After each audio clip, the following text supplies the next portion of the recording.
저의 길의 빛입니다. 제가 맹세하고 실천하니 당신의 의로운 법규를 지키기 위함입니다. 저는 몹시도 고통을 겪고 있습니다. 주님, 당신 말씀대로 저를 살려주소서. 주님, 제 입에 찬미제물이 당신 마음에 들게 하소서. 당신 법규들을 제게 가르치소서. 제 목숨이 늘 위험 속에 있으나 당신의 가르침을 잊지 않습니다. 악인들이 제게 그물을 쳐놓았으나 저는 당신 규정을 벗어나 헤매지 않습니다. 당신 법이 영원히 저의 재산이니 그것이 제 마음의 기쁨이기 때문입니다. 당신의 법령을 실천하려 제 마음을 기울입니다. 영원토록 다할 때까지. 저는 변덕쟁이들을 미워하고 당신의 가르침을 사랑합니다. 당신은 저의 피신처, 저의 방패. 저는 당신 말씀에 희망을 둡니다. 이 기도도 아까와 같은 시편 119편 105절에서 114절까지의 말씀입니다. 시편은 모두 150편으로 이루어진 이 이스라엘 백성의 기도였죠. 예수님도 시편으로 기도하셨고 아까 강의 때 들으신 바와 같이 예수님은 마지막 순간에도 시편 말씀으로 하나님께 기도를 바쳤습니다. 그래서 여러분도 시편이 150편이니까 하루에 한 편씩, 특히 119편 이런 건 굉장히 길어요. 그러니까 이런 거는 뭐 일주일 해도 다 못 바칠 수도 있으니까 이렇게 10편으로 기도하는 것은 교회 전통입니다. 성물도도 다 10편으로 이루어져 있죠. 우리 매일 미사 때 화답송도 다 10편으로 되어 있죠. 그래서 10편은 우리가 신앙인으로서 이 겪는 그 모든 것이 그 안에 담겨 있다고 보시면 됩니다. 그러니까 여러분들이 어떻게 기도해야 될지 막막하거나 뭐 기도가 손에 잡히지 않을 때 다른 뭐 가톨릭 기도서나 다른 책보다 그냥 시편을 펼쳐서 보다 보면 이 내 지금 상태랑 비슷한 시편들이 반드시 있어요. 그걸로 이제 기도하는 거죠. 아까 제가 얘기한 시편 22편 같은 거는 정말 울부짖어요. 저의 하느님, 저의 하느님, 어찌하여 저를 버리셨습니까? 하고 막 울부짖거든요. 그런 상황일 때 그 시편으로 기도를 하다 보면 여러 가지 받는 어떤 위로나 희망 혹은 그런 다른 메시지들이 많이 있을 것입니다.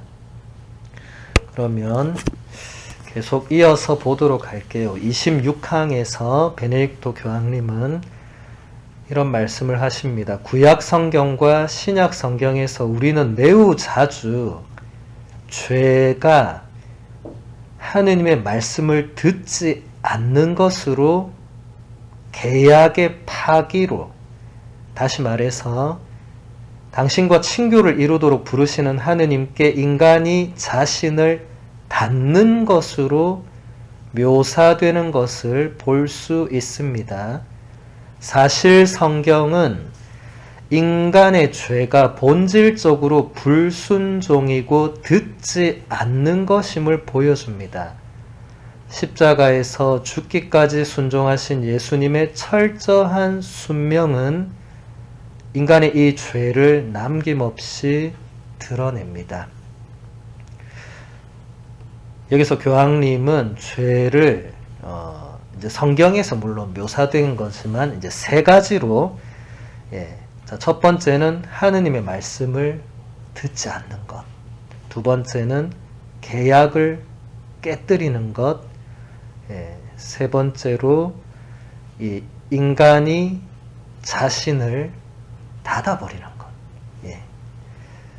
이게 본질적으로 이제 불순종이다, 하느님께. 그리고 듣지 않는 것.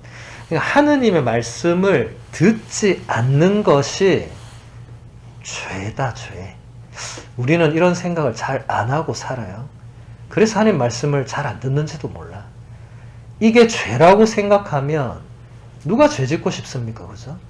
그러니까 죄 안 짓기 위해서 열심히 듣겠죠. 성경 읽어라 안 해도 본인이 알아서 열심히 펴서 읽고 묵상하고 온갖 해설 찾아보고 신부님한테 물어보고 막 이렇게 하겠죠. 근데 그게 아니라고 생각하니까 그냥 뭐 성경은 뭐 내가 잘 몰라도 신부님이 주일에 얘기해 주시면 그걸로 뭐 일주일 살면 되지 뭐 뭘 더 바라고. 근데 그런 차원이 아니라 하느님 말씀을 듣지 않는 것은 죄가 된다. 여러분, 하느님 말씀은 아까 봤듯이 성경과 성전 안에 담겨 있어요. 그러면 어쨌든 성경과 성전을 통해서 우리가 듣는데 우리가 그것을 들으려고 애를 써야 되는데 애를 안 쓰는 것도 어떻게 보면 듣지 않는 것에 해당합니다. 예, 듣고 싶지 않은 거죠. 나는 그냥 내 방식의 삶이 있어요. 그냥 그거대로 살고 싶은 거예요. 사실은. 왜냐하면 성경 펼치고 뭐 영적 독서 읽고 신앙서적 읽고 뭐 신부님들 유튜브 강의 이런 거 들어보면 이게 내 방식이 아니고 뭔가 자꾸 요구를 해. 이거는 해라, 이거는 안 되고 뭐 이제 이거 하나하나 가리고 따지고 보면 내 삶이 갑자기 피곤해지는 거예요. 나도 내 방식대로 살 수 있는 권리가 있지 않느냐? 물론 있죠. 누가 뭐라 한 적 없어요. 그런데 교황님께서 우리가 하나님과 관계를 맺고 살아가야 되는데 그 관계 안에서 하나님 말씀을 듣지 않고 그냥 살면 그 죄다. 좀 더 상세하게 표현하면 듣지 않다 보면 점점 죄를 짓게 된다. 이 말이겠죠. 예. 왜냐하면 듣지 않으면 내가 모든 것을 내 뜻대로, 그죠? 내가 원하는 대로, 내 마음대로 하려고 하다 보면 죄를 지을 기회가 훨씬 더 많고 쉽게 죄를 짓겠죠. 근데 하나님 말씀을 들으면 이거 안 되는데 라고 브레이크 한번 걸리는 거잖아요. 제동이 한번 걸리고 그럼에도 불구하고 내가 죄로 나아가는 경향을 이제 차단하고 이런 싸움이 있어야 되는데 애시당초 안 들으면 뭐 싸우고 자식할 게 뭐 있어. 내 맘대로 하면 되지. 네. 그런 걸 말씀하시는 거겠죠. 그래서 우리가 하느님께 우리 자신을 닫는 것도 죄다. 여러분, 이거는 굉장히 조금 미묘한 문제입니다. 우리가 다른 사람에게 우리 자신의 마음을 확 닫아버릴 수 있죠. 그리고 하느님께도 우리가 어쩔 때는 문을 확 닫아버릴 때가 있죠. 예. 아무도 몰라요. 나는 알아. 그리고 그분은 아시죠. 문을 닫는 것은 좋은 행위가 아닙니다. 이게 서로 뭔가 소통이 돼야 되는데 내가 닫아버리면 나 외에는 아무도 열 수가 없어요. 심지어 하느님도 열 수가 없어. 그래서 요한묵시록 3장 20절에 보면 예수님이 이렇게 말씀하시죠. 들어라, 내가 문 밖에 서서 문을 두드리고 있다. 누구든지 내 음성을 듣고 문을 열면 내가 들어가서 그와 함께 먹고 그도 나와 함께 먹을 것이다. 무슨 문을 말하겠어요? 어디 황금문이 어디 있나? 아니고 나의 마음의 문. 여러분 한 사람 한 사람 각자의 마음의 문을 예수님이 두드리고 있다고. 오늘 밤에 한번 생각해 보세요. 나는 얼마나 예수님께 내 마음의 문을 활짝 열고 오십시오, 주님. 저에게 말씀하십시오. 저를 당신 뜻대로 하십시오. 했나? 아니면 딱 닫아놓고 필요할 때 살짝 열어서 주님 요거 좀 도와주시고 자 좀 있으면 다시 닫고 또 내 뜻대로 막 살다가 뭐 또 안 될 때 살짝 열어서 예수님 좀 이거 이번에 나 좀 도와주셔야 되겠는데 이렇게 되는 건 아닌가. 예. 근데 이거는 본인만이 알 수 있는 문제예요. 겉으로 볼 때 정말 열심한 신앙인들이 사실은 예수님께 마음의 문을 닫아 걸고 사는 경우도 있겠죠. 제가 아까 얘기한 그 바리사이들이 대표적인 사람들이겠죠. 근데 제가 예전에도 몇 번 말했지만 바리사이는 예수님 시대에만 있던 특정한 부류의 사람들이 아니라 어느 시대에나 있었고 지금도 있고 우리도 그렇게 될 수도 있다는 걸 보여주는 사람들이지 그냥 복음에 나오는 한 부류의 아닙니다. 교황님은 그것을 지금 경계를 하자는 거죠. 28항에서 교황님이 이렇게 말씀하십니다. 암브로시오 성인은 우리에게 신앙을 지닌 모든 그리스도인은 어떤 의미에서 자신 안에 하느님의 말씀을 잉태하고 출산하는 것이라고 말합니다. 육에 따라서는 그리스도의 어머니가 단 한 분이시지만 믿음에 따라서는 그리스도께서 모든 이들의 열매이십니다. 그러므로 마리아에게 일어난 모든 일들이 날마다 하느님 말씀을 들을 때 그리고 성사들을 거행할 때 우리 각자에게도 일어날 수 있는 것입니다. 교황님은 교부학자셨어요. 원래 아우구스틴을 전공하셨고 그래서 아주 교황님은 교회 문헌 안에 물론 이건 베네딕토 교황님뿐만 아니라 모든 교회 문헌에 교부들은 반드시 들어가고 교부들이 바로 성전의 가장 생생한 증언이기 때문에 교부 없이는 교회 문헌이 존재할 수 없어요. 그러니까 이렇게 아름다운 암브로시오 성인의 이 루카복음서 해설, 성모님이 이제 비록 예수님 하느님의 말씀을 잉태하고 출산하셨는데 이게 성모님 한 분에게 물론 일어난 대단히 특별한 사건이지만 이게 믿음의 측면으로 보면 우리도 하느님 말씀을 내 안에서 충분히 받아들이고 묵상하고 할 때 그 말씀이 성모님 안에서 잉태되고 열매 맺는 것과 똑같다는 겁니다. 이게 우리도 또 다른 성모님의 어떤 그런 존재, 그런 역할을 할 수 있다. 이거는 성모님의 그 특별한 위치를 우리가 차지하는 이 차원이 아니고 우리 삶에서도 하느님 말씀이 내 안에 들어와서 다시 나가면서 뭔가 열매를 맺을 때 우리 또한 성모님 안에서 일어났던 일들이 우리 안에서도 일어난다는 이 엄청난 통찰을 암브로시오 성인이 설명을 한 거죠. 그러니까 지금 교황님이 우리가 평소에 하나님 말씀을 들을 때 또 성사 집전 안에서 우리 안에서도 그런 일이 발생할 수가 있다. 그러니까 여러분 이거는 이 교황님이 지금 여러분들이 하나님 말씀을 듣고 묵상하고 성사에 참여하는 것이 어떤 차원인가를 지금 설명해 주는 겁니다.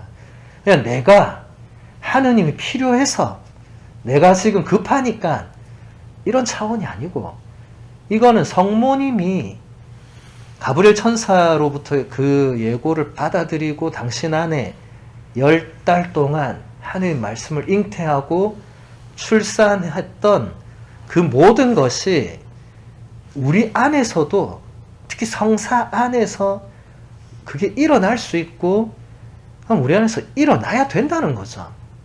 그냥 오늘 미사 갔다 왔네. 내일은 몸 피곤하니까 안 가야 되겠네. 이런 차원이 아니다. 내가 가고 싶으면 가고 가기 싫으면 안 가고 이런 차원이 아니다. 성사는 하느님 말씀 묵상도 마찬가지. 내가 하고 싶으면 하고 하기 싫으면 안 하는 차원이 아니다. 29항에서 교황님은 이렇게 말씀하십니다. 보나벤투라 성인은 믿음 없이는 거룩한 본문을 풀 수 없다고 말합니다.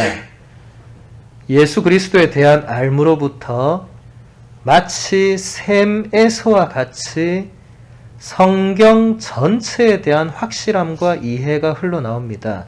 그러므로 먼저 성경 전체의 불빛이고 문이며 기초인 예수 그리스도에 대한 믿음 없이는 아무도 성경을 알 수가 없습니다.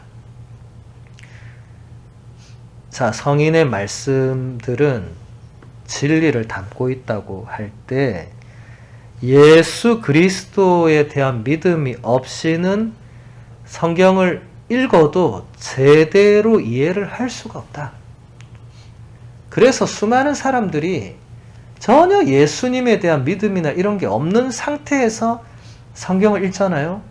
그리고 집어 던집니다. 이런 말도 안 되는 이야기를 받아들이고 믿는 이런 사람이 있나 하면서, 대표적인 분이 아우구스티노라는 위대한 성인이 이 개종하기 전에 이미 청년 때 워낙 뛰어난 사람이었으니까 성경을 자기가 읽어봐요.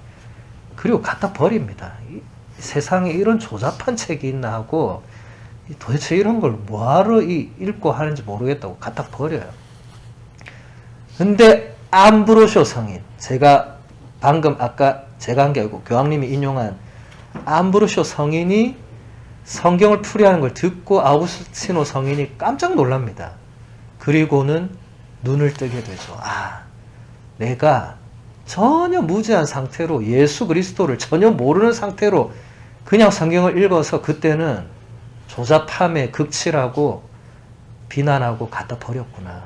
이 진리의 샘을 내가 모르고 갖다 버렸구나. 이렇게 깨닫게 됩니다. 근데 이런 아우구스티노 성인이 범했던 실수를 지금도 수많은 사람들이, 심지어 신자라는 분들도 똑같이 범하고 있죠. 예수 그리스도라는 존재에 대한 확실한 이런 알미나 믿음이 없는 상황에서 그냥 성경 읽는 거예요. 전혀 성경에 대한 공부나 이런 거 없는 상태에서 그냥 읽는 거예요. 그러면 이게 그리스 로마 신화보다 재미 하나도 없고, 읽다 보면 지루해서 잠만 오고, 막 족보 이야기 나오면 내가 왜 남의 족보를 읽고 있어야 되나 이러고 앉아있고 막 엉망개판으로 갑니다.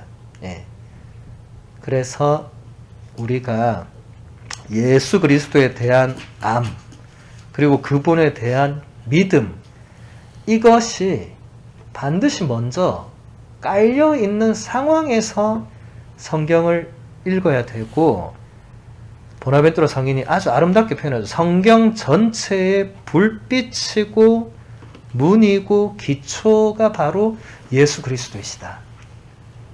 그러니까 예수 그리스도를 모르고는 성경으로 들어갈 수가 없다.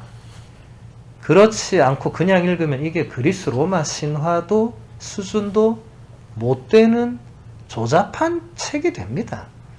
실제로 많은 사람은 그렇게 성경을 알고 있어요. 그래서 더 이상 읽지도 않고, 뭐 읽을 이유가 없죠. 뭐 조잡한데 뭘 읽겠어요. 한번 읽어보면 별 것도 없고, 뭐 말도 안 되는 천지창조 이야기를 하고 이러니까 그냥 버리는 거죠. 계속해서 교황님은 이렇게 말씀하십니다. 성경의 어떠한 예언도 임의로 해석해서는 안 됩니다. 예언은 결코 인간의 뜻에서 나온 것이 아니라 사람들이 성령에 이끌려 하느님에게서 받아 전한 것입니다. 뿐만 아니라 성경을 하느님의 말씀으로 인정하는 것은 교회의 신앙입니다. 아우구스티노 성인은 이것을 다음과 같이 훌륭하게 표현했습니다. 가톨릭 교회의 권위가 나를 이끌어주지 않는다면 나는 복음을 믿지 않을 것입니다. 우리에게 성경을 권위 있게 해석할 수 있도록 해주시는 분은 교회의 생명을 불어넣으시는 성령이십니다. 성경은 교회의 책이며 교회의 삶 안에 자리 잡고 있는 데에서 참된 성경 해석이 나오는 것입니다.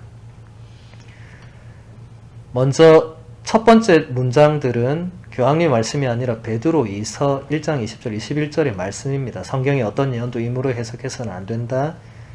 왜냐하면 예언은 인간의 뜻에서 나온 것이 아니라 사람들이 성령에 끌려 하나님에게서 받아 전한 것이다. 이건 성경 말씀이고, 근데 이렇게 성경을 하느님 말씀으로 인정하는 것은 교회가 하는 거라고. 그러니까 여러분들이 개별적으로 임의로 그냥 받아들이냐 마느냐의 차원이 아니고, 교회가 그렇게 뭔가를 결정하고 교회가 성경 안에 하나님의 말씀을 이끌어내고 하는 그 권위를 받아들여야 된다. 아구스티노 성인은 이거를 뼈저리게 체험한 사람이죠. 본인이 뛰어난 사람이어서 이 당대 철학을 다 섭렵하고 수사학을 섭렵하고 할 때 성경을 읽고는 던졌단 말이에요. 그런데 교회의 권위를 그대로 받은 암브로시오라는 뛰어난 주교님이 이걸 설명하니까 이게 뭐지 하면서 이 눈을 뜨게 됐죠. 그리고 암브로시오 성인 개인의 해설이 아니었고 암브로시오 성인이 이 교회의 전통적인 해석 방법을 적용해서 설명했기 때문에 아우구스티노 성인이, 그때 성인도 아니었죠, 받아들이게 된 거죠. 아, 이게 권위 있는 뭔가가 있구나. 저 개인적으로 암브로시오라는 사람이 훌륭해서 그런 것도 물론 있지만 그런 차원이 아니란 거를 깨달은 겁니다.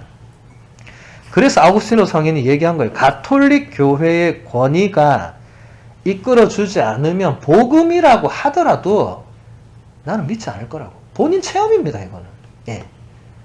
그러니까 다른 아우구스티노 성인은 무려 한 10년 가까이를 만이교라는 이 이상한 사이비 종교에 빠져 있었거든요. 예.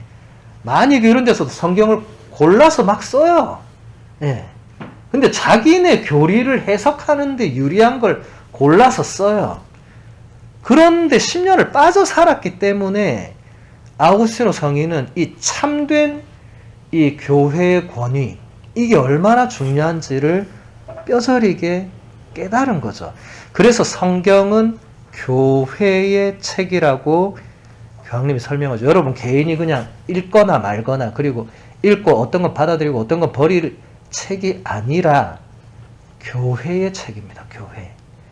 여러분이 성경을 펼칠 때마다 교회의 책을 내가 펼친다고 생각하면서 펼치면 이게 마음이 다를 거예요. 내가 개인적으로 읽고 싶은 그리스 신화, 로마 신화, 뭐 어느 작가의 책, 뭐 그 중에 하나가 아니고 이건 교회의 책입니다. 그래서 교황님이 그 다음에 아주 멋진 말씀을 하시죠. 교회의 삶 속에 자리 잡고 있는 거기서 참된 성경 해석이 나온다. 전혀 교회 안에 살고 있지 않은 사람, 교회와 전혀 무관한 사람이 성경을 올바르게 해석할 수가 없다. 그래서 수많은 사이비 이단들이 발생하는 것도 교회 안에 있지 않은 누군가가 본인이 막 제2의 예수네, 내가 성령을 받았네 하고, 한국의 한반도에 통계조 조사했더니 재림 예수가 50명이 넘더랍니다. 예. 너무 웃기지 않아요? 저 좁은 땅에도 재림 예수가 50명이 넘어. 미국엔 아마 더 많을 거예요. 예.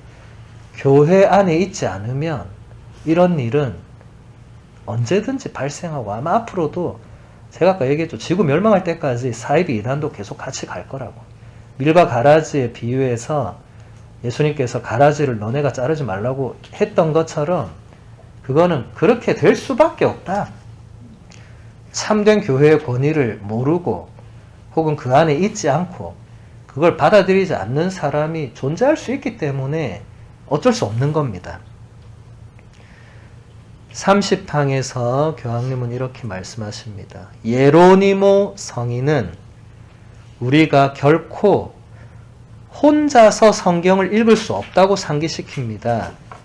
우리는 성경에서 너무나 자주 닫혀있는 문들을 마주하게 되고 또 쉽게 오류에 떨어집니다. 성경은 하느님의 백성에 의해서, 하느님의 백성을 위해서 성령의 영감으로 기록되었습니다. 하느님의 백성과의 이러한 친교 안에서만 우리는 참으로 우리로서 하느님께서 우리에게 말씀하시고자 하는 진리의 핵심 안으로 파고들 수 있습니다. 교황님이 이 문헌에서 가장 자주 인용하는 성인은 예로니모 성인입니다.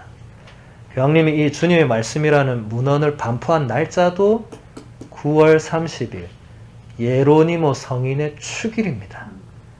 예로니모 성인은 히브리어로 된 구약성경과 그리스어로 된 신약성경 전체를 그 당시 대중들이 쓰던 라틴어로 모두 번역한 이 위대한 성인이죠. 성경은 예로니모 성인과 뗄래야 뗄 수 없는 이 불가분의 관계에 있다고 해도 과언이 아니죠. 근데 그런 성인이 우리는 결코 혼자서는 성경을 읽을 수가 없다. 왜냐하면 자기 혼자 읽다 보면 너무 자주 닫혀있는 문을 마주하게 된다. 아마 여러분이 성경 읽을 때 다 체험한 겁니다. 또 쉽게 오류에 떨어지게 된다. 에이, 뭐 이런 얘기가 다 있어. 에휴, 이건 뭐 본인이 이 능력이 안 되거나 공부를 안 한 상태에서 본인이 수준이 안 돼서 이해하지 못한 걸 가지고 이런 조잡한 이야기가 다 이렇게 한다는 거죠. 아우구스티노도 그렇게 했었고 지금 수많은 사람들도 그렇게 하고 있고 우리도 그럴 수도 있다는 겁니다. 조심해야 되겠죠.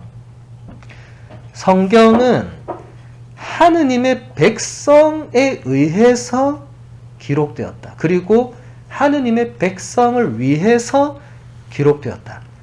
하느님의 백성을 다른 말로 하면 교회입니다. 교회. 그래서 교회의 친교, 하느님의 백성이라는 이 울타리 안에서만 성경이 말하는 그런 진리의 내용을 파고 들어갈 수가 있다. 교회 바깥에서 아무리 뛰어난 학자가, 아무리 뛰어난 현자가 성경 자기가 이해했다고 설명하잖아요. 그거 아닙니다. 예. 교회 안에 있지 않고는 교회의 책을 이해할 수 없는 겁니다. 교황님은 계속해서 말씀하십니다. 성경을 모르는 것은 그리스도를 모르는 것이라고 여겼던 예로니모 성인은 성경 해석에서 교회라는 것은 외부로부터 부과되는 요구가 아니라고 말합니다. 그 책은 바로 순례하는 하느님 백성의 목소리이며 오직 이 백성의 신앙 안에서 우리는 성경을 이해하기 위한 주파수를 찾을 수 있습니다. 예로니모 성인은 어떤 사제에게 이렇게 말했습니다. 건전한 교리에 따라 권고하고 그 교리에 반대하는 이들을 논박할 수 있도록 당신이 배운 전통적인 교리에 확고하게 머무르십시오. 예로니모 성인의 말씀, 성경을 모르는 것은 예수 그리스도를 모르는 것이다. 대단히 유명한 말씀이죠. 아주 자주 인용되는 말씀입니다. 이사야서를 예로니모 성인이 주해를 하면서 그 서문에 이걸 써놨어요. 이사야서를 주해하는데 성경을 모르는 것은 예수 그리스도를 모르는 것이다. 그러니까 이사야서는 구약이잖아요. 모든 성경은 예수 그리스도를 증언한다고 아까 우리가 봤죠, 그죠? 예, 바로 그 말입니다. 예로니모 성인도 성경을 해석하는 데 있어서 교회 안에 있어야 되는 것은 이게 바깥으로부터 부과되는 요구 그런 차원이 아니라 성경이 바로 이 하느님 백성의 목소리이기 때문에 하느님 백성이라는 이 신앙 안에서 성경을 이해할 수 있지 그 바깥에서는 그게 안 된다는 겁니다. 예. 여러분이 이미 안에 있으니까 별로 그러려니 하겠지만 수많은 사람들은 그렇지 않고 성경을 파고들거든요. 자기 나름대로 막 이해를 하려고 해요. 그리고 엉뚱한 소리에 야 봐라 성경에 이렇게 쓰여있지 않냐고 막 이래 나오는 거예요. 사이비 이단뿐만 아니라 일반인들도 조금 자기가 머리 좀 있다 공부 좀 한다는 사람 자기가 읽어 그냥. 그리고 이거 조잡하네 이러고 있는 거예요. 전혀 모르는 거예요. 그걸 얘기하는 겁니다. 38항에서 교황님은 이렇게 말씀하십니다. 사실 하느님의 말씀은 본문의 단순한 문자에 이미 들어있는 것이 아닙니다. 그 말씀에 이르기 위해서는 전체의 내적인 움직임에 인도되는 것이고 또한 삶의 과정이 되어야 하는 것인 초월과 이해의 과정이 필요합니다. 그래서 진정한 성경 해석 과정은 지적인 것으로만 그칠 수는 없고 삶의 여정이 되어야 하며 성령의 인도에 따른 삶인 교회의 삶에 온전히 참여하는 것이 요구됩니다. 지금 교황님은 성경 해석의 가장 핵심적인 원칙을 우리에게 지금 상기시켜 주는데 하느님의 말씀이 성경 본문에 그냥 글자에 그냥 들어있다 이거 아닙니다. 성경에 하나님 말씀이 담겨 있다는 게 그냥 펼쳐서 읽으면 거기서 하나님 말씀을 내가 듣는구나. 그 차원이 아니고 그 하나님의 말씀에 진짜 우리가 다다르기 위해서는 본문 전체의 내적인 움직임을 우리가 일단 알아야 됩니다. 그냥 내가 좋아하는 한 문장을 쏙 빼서 오늘은 하나님께서 나에게 이 말씀을 하셨다. 그거 아닙니다. 예. 그리고 반드시 성경 해석은 지적인 그 과정에서 끝나면 안 되고 내 삶 속의 여정이 돼야 된다. 아까 시편 저자 뭐라고 했죠? 주님 당신 말씀은 제 발의 등불, 저의 길의 빛이라고. 저의 길이 뭐겠어요? 내 삶의 여정에 나는 당신 말씀으로 살겠다고. 그거잖아요, 지금. 예. 그렇게 하기 위해서는 교회의 삶에 온전히 참여해야 된다. 여러분이 나 이제 성당 안 가. 그 대신 성경은 읽어야지. 안 된다, 이거. 예. 애시당초 이게 말이 안 되는 소리다. 교회의 삶에 참여하지 않으면서 하나님 말씀을 나 그냥 혼자 기도하면서 듣겠습니다. 안 된다고. 예. 분명하게 가르치시는 겁니다. 39항에서 교황님은 이렇게 말씀하십니다. 교회의 위대한 전통들로부터 우리 또한 문자에서 영으로 건너가면서 성경 전체의 단일성을 파악하는 것을 배우게 됩니다.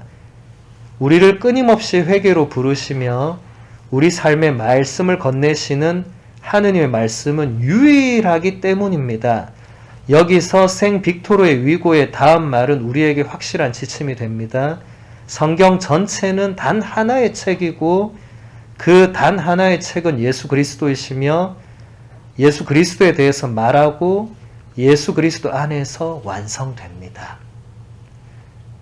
이분은 교부 시대는 아니고 조금 이제 후반 중세의 때 인물이지만 어쨌든 이 교부들의 전통을 그대로 이어받고 있죠. 우리가 이 교회 전통에서 배울 수 있는 것은 문자에서 영으로 건너가야 된다. 여러분 성경 아무것도 모르고 읽으면 그냥 글자, 문자가 되죠. 근데 거기서 영적인 세계로 넘어갈 줄 알아야 됩니다. 그러니까 성경을 읽으면서 그냥 좋은 말이네, 오늘은 좀 무서운 말이네, 내일은 무슨 말일까, 이게 아니고 그 안에서 성경 안에서의 그 성령의 움직임이 있거든요. 그 본문 안에서 뭔가 이 역동이 있습니다. 여러분 아까 성체주배할 때 들었던 말씀 있잖아요. 예수님께서 갈릴리아 호수를 거닐면서 어부들을 불러요. 어부들은 열심히 지금 생업을 위해서 이 그물을 던지고 있는데 웬 젊은이가 나타나서 깊은 데에 그물을 던지라 그래요. 예. 물론 처음에는 여러분이 지금 상상할 때 호숫가, 어부들, 깊은 데에 그물을 던지고 배에 이 고기가 엄청 잡히고 놀래서 베드로가 주님 저에게서 떠나주십시오. 저는 죄 많은 사람입니다. 이게 기본적인 건 맞는데 이제 문자에서 영으로 건너가면 그래서 예수님 그렇게 하죠. 이제부터 너희는 사람을 낚을 거라고. 이 아리송한 말이 이제 아까 마지막이었죠. 이제 이게 문자에서 영으로 건너가면 깊은 데 그물을 던지는 게 뭔가 이게 이렇게 넘어가는 거죠. 우리는 지금 호숫가에서 직접 그물을 던지지 않고 있습니다. 근데 예수님께서 사람을 낚을 거라고, 이제부터 너희는 사람을 낚을 거라고. 그러면 그 말씀을 들은 우리가 예수님 말씀대로 사람을 낚아야 되는데 사람을 낚으려면 깊은 데에 그물을 던지라고. 깊은 데가 뭐지? 이제 각자가 이제 생각을 해야죠. 처음엔 지성적인 이 작업들이 이루어져야 되는데 아까 교황님 뭐라고 했죠? 거기서 끝나면 안 되고 내 삶의 여정 안으로. 그럼 끊임없이 여러분이 삶을 살아가면서 주님 깊은 데에 그물을 던지는 게 어떤 것입니까? 제가 오늘 하루도 만나는 사람들에게 깊은 데에 그물을 던지는 그런 제가 되게 해달라고. 이런 게 문자에서 영적인 곳으로 건너가는 그런 좋은 과정이 되겠죠. 그렇죠? 예. 그것을 우리 모두가 할 수 있고 해야만 됩니다. 41항에서 교황님은 이렇게 말씀하십니다. 아우구스티노 성인이 말한 것처럼 신약 성경은 구약 성경 안에 감추어져 있고 구약 성경은 신약 성경 안에서 드러납니다. 그러므로 대그레고리오 성인과 함께 구약 성경은 약속을 지니고 있습니다. 신약 성경은 그 약속을 보게 했습니다. 구약 성경이 감추어진 방식으로 예고하는 것을 신약 성경이 온전히 현존하는 것으로 선포합니다. 그래서 구약 성경은 신약 성경의 예언입니다. 그리고 구약 성경에 대한 최고의 주해는 신약 성경입니다. 라는 것을 기억하면서 사목의 영역에서나 학문의 영역에서나 구약 성경과 신약 성경의 긴밀한 관계를 잘 부각시키는 것이 필요합니다. 아우구스티노 성인이 말한 것, 신약 성경은 구약 성경 안에 감추어져 있고 구약 성경은 신약 성경 안에서 드러난다. 이게 우리 교회의 성경 해석의 가장 기본 원칙입니다. 구약과 신약이 따로 국밥인 적은 우리 교회에서는 단 한 번도 없었습니다. 유대교는 구약만 성경입니다. 끝입니다. 신약 성경이라는 게 아예 없습니다. 근데 우리는 구약 안에서 이 신약이 감추어져 있다. 그래서 그레고리오 성인이 구약은 하느님의 약속을 지니고 있는데 신약에서 그 약속을 본다. 그러니까 신약은 어느 날 갑자기 툭 튀어나온 문서가 아니고 구약 성경에서 이미 하나님께서 많은 약속을 하셨잖아요.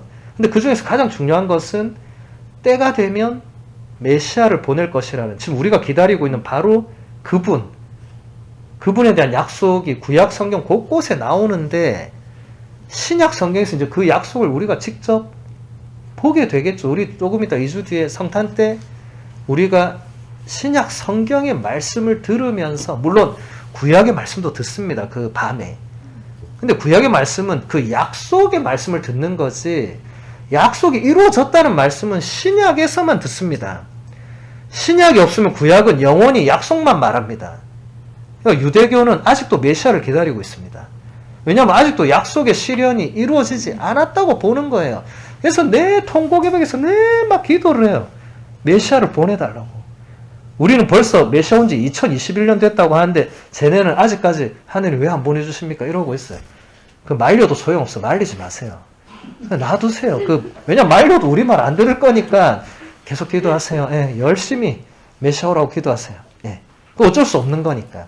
근데 우리는 이미 많은 성인들이 구약과 신약의 이 연결점을 얘기했고, 제가 아마 여러분들에게 보내드린 강의나 이런 거에서 그 예형론적 성경 해석, 구약에 나오는 모든 인물이나 사건들은 신약의 무언가를 미리 보여주는 이 예형론, 이건 대단히 중요합니다. 이게 성경 해석의, 우리 그리스도교 성경 해석의 가장 핵심입니다. 구약 성경에 나오는 인물, 예를 들어 모세, 다 예수 그리스도를 미리 보여주는 인물입니다.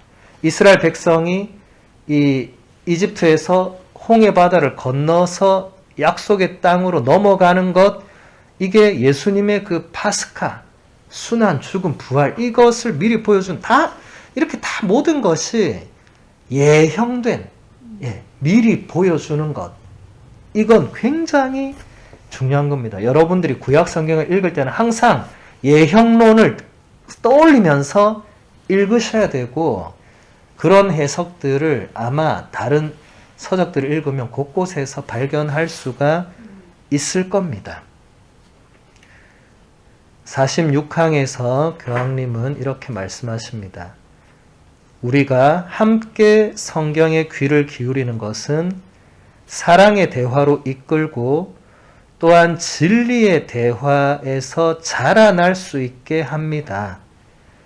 함께 하느님의 말씀을 듣는 것, 성경의 거룩한 독서를 실천하는 것, 낡아짐도 다함도 없는 하느님 말씀의 새로움에 놀라는 것, 우리의 의견이나 선입견에 맞지 않는 말들을 듣지 않으려는 우리의 귀막음을 극복하는 것, 그리고 모든 시대의 신자들과의 친교 속에서 듣고 공부하는 것, 이 모든 것은 하느님 말씀을 듣는 데 대한 응답으로 신앙의 일치에 이르기 위해서 우리가 가야 할 길입니다.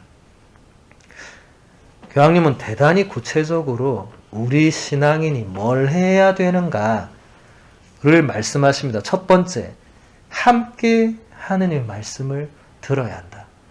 우린 이것을 미사 때 늘 실천하고 있죠. 예, 함께 우리 1독서 말씀, 2독서 말씀, 복음 말씀을 함께 듣죠. 예, 그리고 그 말씀에 대한 해설로 강론을 듣고 있습니다. 근데 이건 전례 안에서 가능한 거죠. 여러분 집에서는 함께 말씀을 들을 수 없죠. 그러니까 아까 교회 살만으로 들어야 된다는 게 여기서도 그대로 성립되죠. 그 다음에 성경의 거룩한 독서를 실천하는 것. 성경을 그냥 읽으라고 지금 하지 않습니다. 교황님이. 거룩한 독서. 이게 라틴어 렉시오 디비나라는 말을 번역한 겁니다. 예. 렉시오는 독서고 디비나는 신적인 거거든요. 그러니까 이 성경 독서는 그냥 우리가 다른 책 읽듯이 읽는 게 아니라 이 성경 말씀을 하느님의 말씀을 듣는 것처럼 우리가 읽으면서 듣고 묵상하고 그 안에 들어가고 거기서 뭔가 느낀 것을 기도로 이끌어내고 삶으로 하는 이 어마어마한 여정 전체를 렉시오 디비나라고 좀 이따 교황님 그 상세히 설명할 거예요. 렉시오 디비나의 4단계 해서 어떤 게 있고 설명할 건데 우리는 오늘 피정에서는 그걸 들을 수 없고 아마 제가 다음 피정 때 이걸 설명하면 여러분들이 들을 수 있을 겁니다. 제가 올려드리거나 보내드릴 거니까. 예. 일단 어쨌든 그것을 실천하는 것. 그 다음에 낡아짐도 다함도 없는 하느님의 말씀에 새로움에 놀라는 것. 프란치스코 교황님이 복음의 기쁨이라는 문헌, 또 다른 여러 문헌에서 예수 그리스도는 영원한 새로움이시다 라고 하셨거든요. 그게 바로 이 말씀이죠. 낡아짐도 다함도 없는 하느님 말씀의 새로움. 하느님 말씀 바로 예수 그리스도시니까. 근데 중요한 것은 거기에 우리가 놀라야 된다. 거기에 감탄해야 되고 진짜 하나님 말씀은 정말 끝없는 새로움이군요 하고 내가 경탄해야지. 여러분 누가 경탄하겠어요? 맨날 신부 혼자 경탄하고 신자들은 우리 신부님 참 경탄도 잘해 이러고 있으면 안 되잖아요. 그죠? 네. 여러분이 제가 이렇게 안내해 드리면 여러분이 성경 안에서 뭔가 그런 걸 느낄 때 진짜 말씀은 정말 끝이 없구나. 여러분이 제가 하는 게 아니고 저도 저 혼자는 하고 여러분도 여러분 각자 하고 이렇게 돼야 된다는 겁니다. 그 다음에 나의 의견이나 선입견에 맞지 않는 성경 말씀들이 있을 수 있죠. 그걸 듣지 않으려는 우리의 어떤 성향을 극복해야 된다. 그러니까 성경 말씀 여러분이 성경을 읽다가 여러분 이제 내년부터 우리 1월 1일부터 창세기 1장 1절부터 읽기 시작할 건데 읽고 묵상하면서 이거는 나는 좀 주님 저는 이거는 좀 빼고 요 말씀은 너무 좋네 이 말씀으로 막 이거 안 된다는 겁니다. 예. 그걸 교황님은 어떤 영적인 귀머름으로 표현을 해요. 내가 듣고 싶은 것만 듣고 듣기 싫은 거 듣지 않는 것은 참된 성경 독서가 아니다. 예. 모든 시대 신자들과 친교 속 이거 다 이제 교회 삶 속에 이제 포함되는 거니까 이런 모든 것이 하느님 말씀을 듣는 것에 대한 응답으로 신앙의 일치에 이르기 위해서 우리가 걸어가야 하는 길이다. 그러니까 이런 거 없이는 우리가 하느님 말씀에 제대로 응답하는 것이 아니고, 이런 거 없이는 우리가 신앙이란 이름으로 모였지만 일치하고 있는 게 아니다. 그 안에서 각자 따로 노는 거죠. 예. 그냥 인간적인 친교나 인간적인 단체나 이런 거나 유지하고 전혀 신앙의 일치가 되지 않는다. 이런 것들이 이미 선행되고 있어야만 된다는 겁니다. 하나만 더 보고 마무리하겠습니다. 48항까지 봐야 되는데 48항이 엄청 중요한 게 많네요. 한 가지만 48항 왜 이래 내가 많이 해놨지?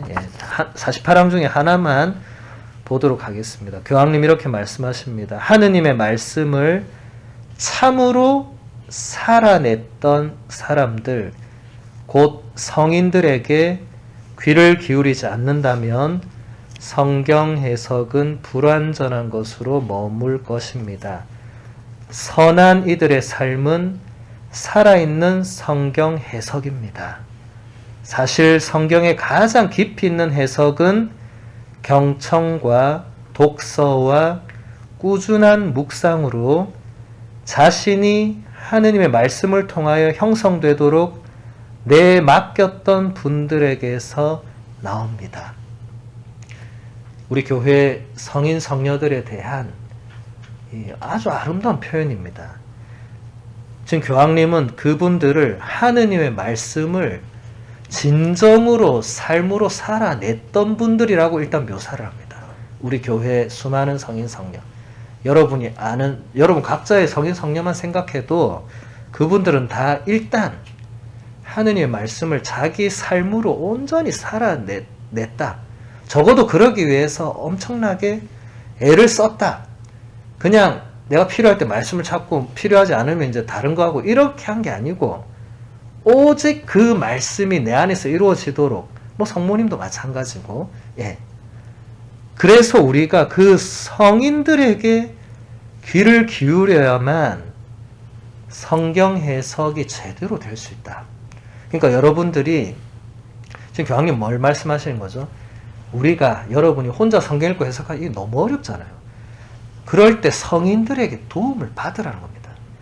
성녀 소아데레사 자서전 같은 거, 아빌라의 데레사가 썼던 이런 좀 어렵겠지만 그래도 여러분이 읽다 보면 성인 성녀들은 반드시 어떤 성경 말씀을 어떻게 풀어서 보여줘요. 아, 그 말씀이 이거구나. 이런 게 배우게 돼요. 그러니까 여러분들이 그냥 혼자 성경 이거는 완전한 해석이 될 수 없고, 성인 성녀들이 어떻게 살았고 성인 성녀들의 삶의 모티브는 전부 다 성경입니다. 성경 말씀에서 앞으로 교황님이 그 부분에 많은 파트를 할애해요. 어떤 성인이 어떤 모티브를 어떻게 살고 엄청나게 할애해요. 그만큼 성인들에게 성경 말씀은 결정적인 이 모티브를 제공했다는 겁니다. 그러면서 그레고리오 성인의 이 아주 명구절을 가져와요. 선한 이들의 삶은 살아있는 성경 해석이다. 라틴어로 viva lectio est vita bonorum 이렇게 되어 있어요. 그러니까 이 vita bonorum, 착한 이들의 그 삶, 선하게 살아간 이들의 삶이 viva lectio, 살아있는 독서다. 그러니까 선하게 살아가는 그 사람들의 삶 자체가 이미 그게 성경을 보여주는 거다. 우리가 물론 성경을 읽고 또 그 안에서 이렇게 살아야 되는구나 배워야 되지만 삶으로 그게 실천이 되어야 되는 거겠죠. 그렇죠? 그래서 교황님은 마지막에 이렇게 얘기합니다. 마지막은 아니고 이 시간의 마지막으로 성경의 가장 깊이 있는 해석은 하느님 말씀을 경청하고 성경 독서를 꾸준하게 또 읽고 묵상하면서 자기 자신이 하느님의 말씀을 통하여 형성되도록 내맡겼던 분들, 성인들을 말하겠죠.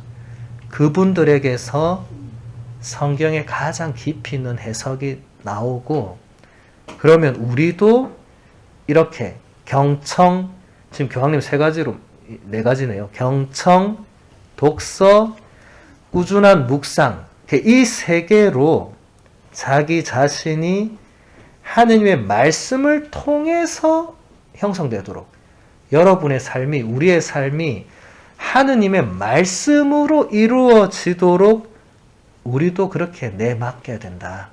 예. 이제부터 여러분은 여러분의 생각과 뜻과 의지로 뭔가를 계획하고 실행하고 그렇게 추구하시지 말고 항상 하느님의 말씀으로. 그래서 우리 공동체가 지금 뭐합니까? 내년 되기 전에 지금 각자 혹은 가정의 말씀 모토를 정하자. 이거 제가 왜 하겠어요? 이 교황님 말씀대로 제가 지금 따라 하는 거죠. 우리 내년 한 해는 내 뜻대로 살지 말고 말씀 모토대로 한 해를 진짜 살아보자. 내가 정말 내년 한 해는 정말 그 말씀이 이루어지도록 내 삶과 내 가정과 나라는 존재 안에서 정말 그 말씀이 이루어지도록. 그래서 여러분 그 한 말씀을 아무거나 정해오지 마세요. 그러면 내년도 그냥 엉망진창으로 또 갈 가능성이 대단히 높습니다. 준비를 안 했다는 거죠. 그냥 급하게 아무거나 내야지. 막 그날 12월 31일 밤에 막 성경을 뒤져요. 막 뒤지다가 이거 괜찮네. 그러면 그 1년 동안 뭐 그 말씀 실천하겠어요? 아마 다음 해 12월 31일 날 내가 작년에 이거 했구나. 이렇게 할 겁니다. 아마. 예. 전혀 말씀이 삶으로 이렇게 형성이 되지가 않는 거죠. 그죠? 우리는 그렇게 돼서는 안 되고 성인들이 걸었던 길처럼 하느님의 말씀이 우리 자신을 움직이고 변화시키고 내 삶을 형성해 나갈 수 있도록. 이건 정말 끊임없는 노력, 그러니까 끊임없는 이 하느님 말씀, 성경 독서와 묵상이 전제되어야만 가능하겠죠. 그죠? 아니면 제가 맨날 이렇게 하세요 해도 사실 안 하면 그만이고, 제가 그걸 확인하겠어요? 어떻게 하겠어요? 그거는 여러분 각자에게 맡겨진 거지, 제가 안내는 해드려도 그 이상은 사실 저도 어떻게 할 수가 없는 거죠. 그래서 오늘 피정 강의는 여기까지 하고, 나머지 48항 두 번째부터는 다음에 다음에 또 지금 성가대 피정과 이런 게 남아 있어요. 그때 제가 계속 이어서 강의할 거기 때문에 그때 또 계속 이어서 들으실 수 있습니다. 이 강의는 여기서 마무리하도록 하겠습니다. 영광이 성부와 성자와 성령께